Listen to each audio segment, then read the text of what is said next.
چلے اسی تنخواہ میں سے جب بندہ بڑے بیٹے کی شادی کر کے بہو بیاہ کے لے آئے تو پھر بھی کام چلتا ہے، اور جب اس بیٹے کو اللہ بچے عطا کر دے تو اسی گھر میں، اسی آنگن میں، اسی چھت کے نیچے کام چلتا ہے۔ تو پھر تو مان جانا کہ چلانے والا تو نہیں، چلانے والا کوئی اور ہے۔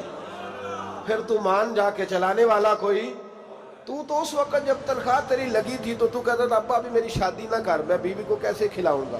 تو وہی شخص ہے جس کی چھت کے نیچے پھر 1.5 درجن پوتے بھی پل رہے اور گزارا ان کا بھی ہو رہا ہے۔ تو رزق کا ذمہ کس کا ہے؟ اللہ کا، اللہ کا ذمہ۔ اب ہمیں پتہ ہے پہلی بات تو پریشانی اس لیے اتار دینی چاہیے کہ ذمہ ہمارا ہے ہی نہیں۔ اب دوسری بات یہ کہ ذمہ داری کس کی ہے؟ اللہ حکیم بھی ہے اور علیم بھی ہے، حکیم بھی ہے اور جانتا بھی ہے، اور اسے پتہ بھی ہے کہ دینا کس طرح ہے۔ اب ہم پتہ کیا کہتے ہیں؟ کہتے ہیں وہ جو بندہ پجاروں میں بیٹھا ہے وہاں اسے نہیں بیٹھنا چاہیے تھا، اور میرا حق تھا۔ تجھے زیادہ پتہ ہے کہ اللہ کو؟ بول کے بتانا کس کو پتہ زیادہ ہے؟ کیوں جی؟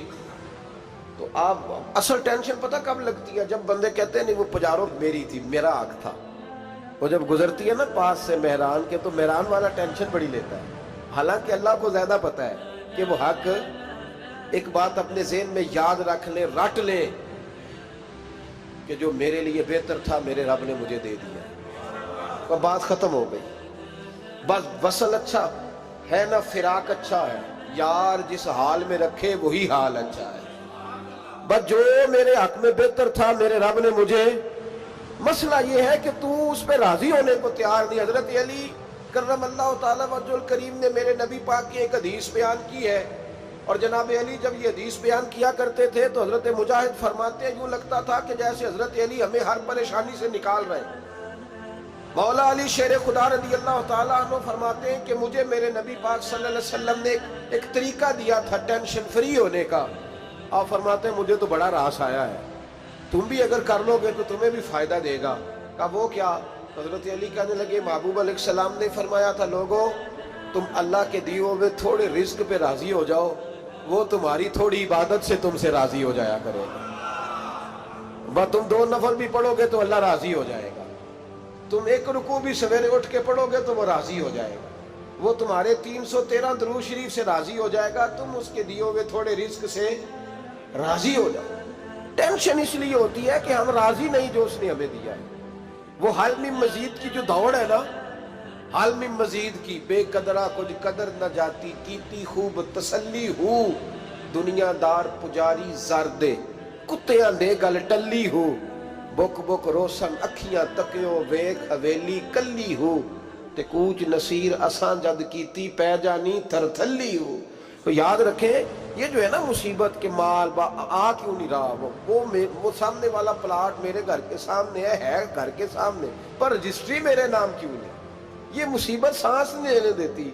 موٹر سائیکل کھڑی کرتا ہے نا جب آ کے دکان سے روٹی کھانے آتا ہے، دفتر سے گھر آتا ہے، کاروبار سے آتا ہے، تو جہاں موٹر سائیکل کھڑی کرتا ہے وہ ٹینشن بڑی ہے کہ کبھی میری ہو جائے نا یہ والی جگہ تو میں یہاں بھی بورڈ لگاؤں اپنے نام۔ اس نے مالی پریشانی پیدا کی۔ تو جس حال میں ہے، کیونکہ تو نے اپنا یہ حال خود نہیں بنایا، جس نے بنایا ہے وہ بڑا بہتر جانتا تھا کہ تو اسی حال میں اسے اچھا لگتا ہے۔ تو اسے اسی حال میں، ایک بزرگ تھے تو ان کی طبیعت بڑی علیل ہو گئی، بیمار ہو گئے، تو اللہ نے آزمائش دی تو کیڑے پڑ گئے وجود میں۔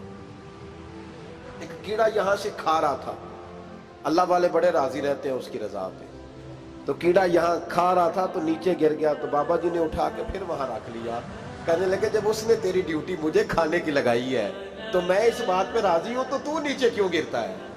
بٹ ٹھیک ہے کھا، جب اس نے تجھے ڈیوٹی جو تیری لگائی ہے۔ سالبہ بن عبد الرحمن ایک صحابی تھے، سالبہ غالباً نبی پاک صلی اللہ علیہ وسلم کی خدمت میں آئے، کہنے لگے یا رسول اللہ صلی اللہ علیہ وسلم غربت بڑی ہے، میرے لیے دعا کریں اللہ زیادہ مال دے۔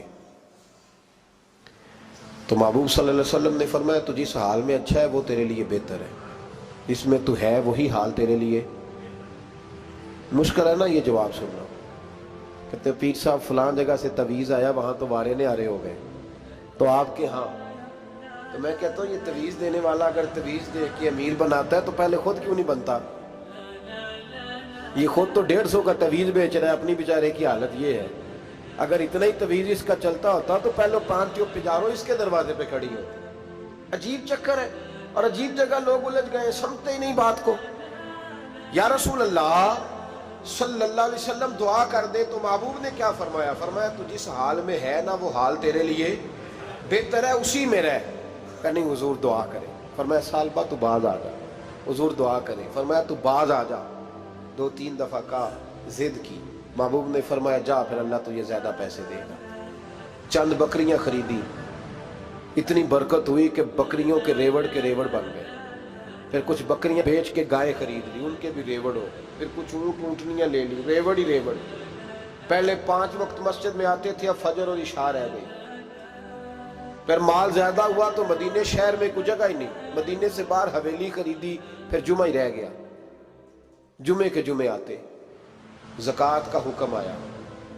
میرے نبی کریم علیہ السلام نے حضرت ابو ہریرہ کو بھیجا، فرمایا جا اسے کہہ تیری زکوٰۃ بنتی ہے 2.5%۔ 10 کروڑ روپیہ ہو تو کتنی زکوٰۃ بنتی؟ بھئی 1 کروڑ کی 2.5 لاکھ ہوئی نا، تو 10 کروڑ کی کتنی ہوئی؟ تو بڑی مصیبت ہے جب بینک سے میسج آتا ہے نا کہ 25 لاکھ نکل گیا تیرے اکاؤنٹ سے، بہت بڑی مصیبت، بڑی ٹینشن ہوتی ہے۔ ایک صاحب میرے پاس آئے، ان کی زمین اچانک مہنگی ہو گئی، اچانک پہلے کچھ 15-16 لاکھ کی ایکڑ زمین تھی، پھر وہ کروڑ کی ہو گئی۔ تو میرے پاس آئے، کہنے لگے وہ 10 کروڑ روپے بنتے ہیں تو زکوٰۃ، تو میں نے کہا آپ نے کیا کیا؟ زری زمین پہ عشر آتا ہے، اس پہ زکوٰۃ نہیں آتی، تو آپ نے کیا کیا؟ کہنے لگے وہ کچھ سوسائٹی کے رول کے مطابق میں نے فائلیں وغیرہ لے لی ہیں، اب میں نا کبھی موقع آئے گا تو ان کو بیچوں گا۔ تو میں نے کہا اب تو آپ کا یہ مال ہو گیا بزنس کا، تو اب تو اس پہ زکوٰۃ آئے گی۔ 10 کروڑ پہ جب 25 لاکھ سنا تو کہنے لگے فوراً دینی پڑتی ہے کہ تھوڑی تھوڑی سے بھی کام چل جاتا ہے؟ تو میں ان کا چہرہ دیکھنے لگا، میں نے کہا نہیں وہ تو آپ کو پتہ ہے، ویسے حضرت عمر فرمایا کرتے تھے بانٹ کے نہ دو، کوشش کرو کسی ایک کو دو، چلو کسی کا تو کچھ بن جائے، تو ایک کو دینی چاہیے۔ کہنے لگے تو مطلب یہ ایسا ہی حکم ہے؟ میں نے کہا آپ کسی اور سے تحقیق کر لیں۔ اب یہ بھائی لیتے وقت نہیں تجھے ٹینشن ہوئی کہ 15 لاکھ کا کروڑ ہو گیا، تو اس وقت نہیں تو نے کہا کہ یا اللہ، تو یہ کیسی سوچ ہے مسلمان؟ کس طرح کا اس کا؟ ہمارے ہاں جب کسی آدمی پہ حالات خراب ہوتے ہیں نا، تو سب سے پہلے وہ اس طرح کرتا ہے کہ جو میں کہیں اللہ کے رستے میں دیتا ہوں پہلے اسے بند کروں۔ جس رستے تجھے آ رہا تھا پہلے تو نے وہ رستہ بلاک کیا۔ حضرت اسماء بنت ابی بکر صدیق کہتی ہیں میں حضور کو مسجد کے لیے، ادارے کے لیے، صحابہ صفہ کے لیے کچھ دے رہی تھی، تو میں نے گننا شروع کیا تو حضور مسکرانے لگے۔ حضور مسکراتے کیوں ہیں؟ تو فرمانے لگی، محبوب فرمانے لگے اسماء اللہ کے رستے میں گن گن کے نہ دیا کر، ورنہ وہ بھی تجھے گن گن کے دے گا، تو اس کے رستے میں بے حساب دے، وہ بھی تجھے بے حساب ہی عطا فرمائے گا۔ لیکن پہلے یہ والا پہلے دروازہ بند کرو، یہاں سے پیسے ختم ہو رہے ہیں، تو اس طرح کرنا بھائی۔ اس دفعہ سوٹ ذرا گرمیوں والے نہ خرید، لیکن جو تو اللہ کے رستے میں دے رہا ہے اسے دیتا رہے۔ لیکن ہم اپنا نقصان کرتے ہیں، زیادتی کرتے ہیں اپنے ساتھ۔ میں نے آپ کو پہلے بھی بتایا تھا پیار کی بولی ہے، پھر بولتا ہوں۔ ایک بڑے بڑے پیار والے دوست ہیں، ایک دفعہ مجھے کہنے لگے کہ آپ کئی دفعہ اعلان کرتے ہیں تو مجھے اچھا نہیں لگتا، اور آپ ادارہ بھی بہت زیادہ بننے والا ہے، بڑی چیزیں میں دیکھتا ہوں جو ہوں تو بڑا نظام اچھا ہو جائے، آپ دعا کریں اللہ مجھے پیسے دے تو میں بڑے سارے خرچ کروں گا اس کے راستے میں۔ تو میں نے کہا یا اللہ اسے 10 کروڑ دے، یہ 9.5 کروڑ تیرے راستے میں دے دے گا۔ تو چپ کر گیا، جس طرح آپ نہیں کر گئے سارے، چپ کر گیا وہ بھی۔ اس نے کہا جی نہیں جی انشاءاللہ کریں گے۔ تو میں کیا پلیا جی تے دعا پہ ہوں دیا، ابھی تو وہ آئیں گے تو تب دیکھی جائے گی، تو تو یہیں اڑ گیا ہے۔ یعنی 9.5 کروڑ اللہ کے راستے میں خرچ کرنے کی دعا پہ بھی آمین کوئی نہیں کہتا کہ چلو آمین ہی کہہ دے۔ تو میں کہا تینوں تے 50 لاکھ بچتا سی پیا، لیکن تو اس سودے پہ تیار ہے۔ جب یہ سوچ ہوتی ہے، یہ غلط سوچ ہے، یہ بات تو اگر تے مسکرانے والی، لیکن یہ سوچ صحیح نہیں۔ حضرت عثمان غنی رضی اللہ تعالیٰ عنہ کہتے ہیں جس وقت نبی پاک صلی اللہ علیہ وسلم نے اعلان کیا نا جنگ کے موقع پر کہ 800 سپاہیوں کا خرچہ چاہیے، کہتے ہیں میرے پاس 600 کا تھا۔ یہاں ایک روایت میں حضور نے 1000 کا اعلان کیا تو میرے پاس 800 کا تھا۔ جب 2-3 دفعہ نبی پاک نے اعلان کیا تو کہتے ہیں میں نے کھڑے ہو کے کہا یا رسول اللہ پورا 800 میری طرف سے۔ کہتے میں نے 200 سپاہی کا خرچہ ادھار اٹھایا لیکن پورے 2 مہینے نہیں گزرے تھے، رب کریم نے مجھے کئی گنا کر کے پیسے واپس عطا فرما دیے۔ پر بات تو یہ ہے کہ تیری وہاں لو لگی ہو، تو تجارت کرتا ہے ان لوگوں کے ساتھ جو کیا دے سکتے۔ تو سالبہ کے پاس حضور نے پیغام بھیجا، پہلے تو کہا تیرے لیے بہتر نہیں مال، جب اصرار کیا تو بڑی برکت ہو گئی، بڑا آیا تو فرمایا زکوٰۃ دے، 2.5 زکوٰۃ ہے۔ اب جب سوچا کہ 5 اونٹوں پہ ایک بکری جائے گی اور بڑا سارا مجھے دینا پڑے گا، اب جب غور کیا تو یہ تو نہ کہا کہ میں نہیں دیتا۔ حضرت ابو ہریرہ سے کہنے لگے نبی کریم علیہ السلام کی خدمت میں عرض کرنا کہ میں خود آؤں گا۔ حضرت ابو ہریرہ نے آ کے عرض کی یا رسول اللہ صلی اللہ تعالی علیہ وسلم، حضور وہ کہتے تھے میں خود آؤں گا، تو کہتے ہیں محبوب نے ٹھنڈی سانس لی، فرمایا اسے کہا تھا کہ تیرے لیے مال بہتر نہیں، اب ہلاک ہو گیا ہے، ہائے افسوس ہلاک ہو گیا۔ ان کو بھی تھوڑی دیر کے بعد احساس ہوا کہ یہ میں نے کیا کیا، نبی پاک کو ہی کہہ دیا نہیں ہے، حضور کو کہہ دیا بعد میں آؤں گا۔ اب دوڑے آئے، عرض کی حضور میں سارا کچھ لے کے آیا ہوں، قبول کر لیں۔ محبوب نے فرمایا گویا بلال حبشی کی خشک کھجور بھی قبول ہے، اور صہیب رومی ایک اٹی بان کی لائے تو وہ بھی قبول ہے، اور عمار بن یاسر اور مصعب بن عمیر اگر 2 دینار دے جائیں اور کوئی پرانا جوڑا کسی سپاہی کے لیے چھوڑ جائے تو وہ بھی قبول ہے، لیکن تو اپنا لاکھوں لے کے چلا جا، تیرا کوئی نہیں قبول، معاف کر دیں۔ فرمایا جا معاف کیا، پر پیسے لے کے نہ آنا۔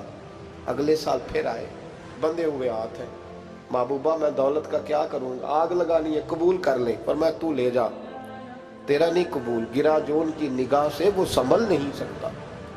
حضور نے وصال ظاہری کیا تو جناب صدیق اکبر کے پاس آئے، لاکھوں کا مال، ابو بکر قبول کر لو، تو جناب صدیق اکبر کہنے لگے اس کا کر لو جس کا نبی نے نہیں کیا، چل جا کوئی نہیں چاہیے۔ حضرت عمر کے زمانے میں قحط پڑ گیا، بارشیں نہیں ہوتی، غلہ نہیں ملتا، حالات خراب ہے، مالی طور پہ بحران آ گیا، غربتیں، مجبوریاں، تکلیفیں، آ کے روئے، عمر میرا قبول کر لو، مجھے معافی تو مل گئی تھی نا۔ فرمایا معافی اپنی جگہ پہ، پر جس کا مصطفیٰ نے قبول نہیں کیا۔ بہت سارے لوگوں کو پتہ ہی نہیں کہ ان کا قبول ہی نہیں ہوا، اور وہ الجھے ہوئے، انہیں خبر ہی نہیں کہ اصل بات کیا ہے۔ فرمایا جس کا مصطفیٰ کریم نے قبول نہیں کیا، اب ہیرے اور جواہرات بھی لے کے آئے تو بھوکے مریں گے، پر اس کا قبول، اس بات پہ راضی رہو، اس حال میں اللہ نے رکھا ہوا، اس حال میں راضی رہو۔ جو مصیبت ہے نا دیکھنی کہ وہ بھی میرے پاس، تمہیں کیا پتا، کبھی پوچھ تو صحیح اس سے وہ کس مصیبت کا شکار ہے، جو مالی طور پہ بڑا امیر ہے، تو اس کی طرف دیکھ کے اپنا دل برا کرتا ہے۔ بس جس حال میں رب نے رکھا ہے اس حال میں رہ۔ حضرت عثمان غنی کے زمانے میں تو وہ وصال کر گئے، لیکن بھائی تو جس حال میں تیرا رب تجھے رکھتا ہے اس حال میں رہ، تیری مالی پریشانیاں ختم ہو جائیں گی۔ میں نے پہلے بھی شاید آپ کو ایک دفعہ کہا تھا، میں تعلیم سے فارغ ہوا تو میرے ایک استاد اور میرے کچھ دوست کہنے لگے افریقہ آ جائیں آپ، بھائی بہت بڑا ادارہ ہے، اس کو چلائیں، اس کو سنبھالیں۔ تو میری والدہ سے میں نے کہا، کچھ طبیعت ہوتی ہے نا انسان کی، میرا بھی دل لگ گیا۔ میری اماں پڑھی نہیں تھی لیکن اللہ نے دانائی بڑی عطا فرمائی تھی، حکمت بڑی تھی، سیانی بڑی تھی۔ تو میں نے کہا اماں جی وہ مجھے ساؤتھ افریقہ کی دعوت ہو رہی ہے تو آپ کیا کہتی ہیں؟ تو اٹھ کے میرے پاس آ گئی اور مجھے انہوں نے اپنے بازوؤں میں لے لیا، پھر میرا ماتھا چوما، کہنے لگی پتر میں تے وال بھی نہ پوٹ کے دیوا کسی نے، ہم نے دولت کا کیا کرنا، تو اللہ کا نام لے کے کہیں بیٹھ جا، رب کریم رون کے لگا دے گا، خیر ہو جائے۔ تو میرے بھائی یاد رکھیں ان چیزوں سے تھوڑا سا دیکھیں نا، قناعت کریں، جو اللہ نے دیا اس پہ راضی ہو جائیں، اللہ بڑا مہربان ہے، وہ آسانیاں کر دیا کرتا ہے۔ تو یاد رکھیں میرے رسول کریم علیہ السلام نے ایک تو ہمیں درس یہ دیا ہے کہ تو سمجھ جا، قرآن نے ہمیں بتایا ہے کہ روزی تیری ذمہ داری نہیں، روزی کس کی ذمہ داری ہے؟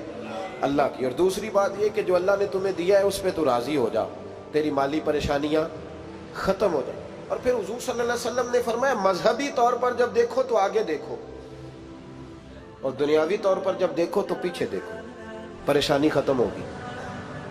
مذہبی طور پر جب دیکھو، جو 5 نمازیں پڑھتا ہے وہ تہجد پڑھنے والے کو دیکھے، اور جو تہجد پڑھتا ہے وہ اشراق چاشت پڑھنے والے کو دیکھے، اور جو بندہ اشراق اور چاشت پڑھتا ہے پھر اس کو دیکھے جو سارا دن مصطفیٰ پہ درود پڑھتا ہے۔